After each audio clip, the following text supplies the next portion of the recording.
নিম্ন স্তরের মানুষ যারা গরিব অসহায় মানুষের উপর জুলুম করতে পারে না, নির্যাতন করতে পারে না, নিপীড়ন করতে পারে না, অন্যায়ভাবে কোনো পথ অবলম্বন করতে পারে না, অন্যায়ভাবে কারো সম্পদ ভক্ষণ করতে পারে না, আল্লাহ রাব্বুল আলামিন বলেন, বান্দারে তুমি আমাকে ভয় করো। কেমন ভয় করবা?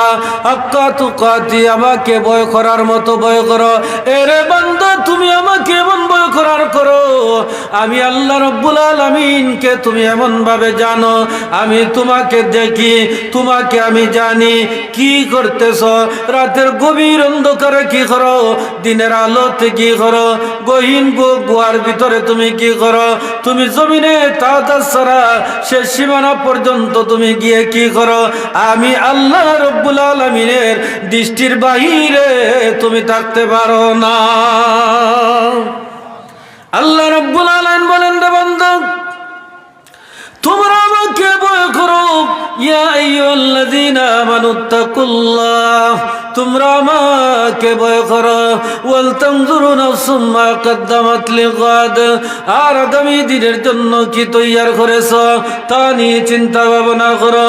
ওয়াত্তাকুল্লাহ, তোমরা আমাকে ভয় করো।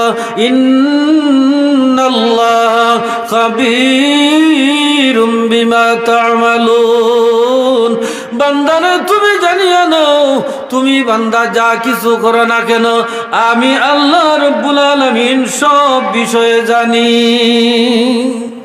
আল্লাহ বলেন, আমি তোমরার খবর রাখি, আমি তোমরার খবর জানি। আমার দয়া ব্যতীত, আমার মায়া ব্যতীত এরে বান্দা তুমি একটা পলক চলার মতো কোনো সুযোগ নাই। এ বান্দা, এজন্য তুমি আমাকে ভয় করো। আমাকে যারা ভয় করে, আমাকে যারা ভালো করে জানে, আমাকে যারা ডরায়, আমাকে দিয়ে যাদের অন্তরের মধ্যে ভয় ভীতি আছে, ওরা কখনো অন্যায় কাজ করে না। তাদের চক্ষুর হেফাজত করে, তাদের হাতের হেফাজত করে, তাদের পেটের হেফাজত করে, তাদের জবানের হেফাজত করে, এক কথায় বডির কন্ট্রোল করে চলে। তারা কোনো অন্যায় কোনো কিছু তার পেটের ভিতরে ঢুকায় না, হারাম খাদ্য পেটের ভিতরের মধ্যে ঢুকায় না। এই সমস্ত মানুষ যারা, ওই মানুষগুলাকে আমি আল্লাহ বলি সত্যবাদী মানুষ। এরা হলো নেককার মানুষ, এরা হলো সচ্চরিত্রবান মানুষ, এরা হলো মুত্তাকি মানুষ, ওরা হলো পরহেজগার মানুষ, ওরা হলো আমার মায়ার বান্দা। জোরে জোরে বলুন মারহাবা। প্রিয় হাজিরিন আমার, আল্লাহ রাব্বুল আলামিন ওয়াকুনু মা'আস সাদিকিন, ওয়াকুনু মা'আস সাদিকিন, ওয়াকুনু মা'আস সাদিকিন বললেন। ওয়াকুনু মা'আস সাদিকিন, ওরা কারা? হলো 60 ধরনের মানুষ, 60টা গুণের মানুষ। আমরা প্রতিদিন সূরাতুল ফাতিহার মধ্যে আমরা পড়ি। সূরাতুল ফাতিহা প্রতিদিন পড়ি কিনা? প্রত্যেক দিন পরে নামাজের মধ্যে সূরাতুল ফাতিহা, আলহামদুলিল্লাহ শরীফ আমরা পড়ি কিনা? একজন মানুষের যত কিছু চাওয়ার প্রয়োজন, আল্লাহর কাছ থেকে যত কিছু পাওয়ার প্রয়োজন, সবগুলো আল্লাহ রাব্বুল আলামিন সূরাতুল ফাতিহার মধ্যে উল্লেখ করে দিয়েছেন। বলুন সুবহানাল্লাহ। ওই সূরাতুল ফাতিহার মধ্যে সেদিকে আমরা পড়ি সিরাতাল্লাযীনা আন'আমতা আলাইহিম গায়রিল মাগদুবি আলাইহিম ওয়ালাদ-দাল্লিন।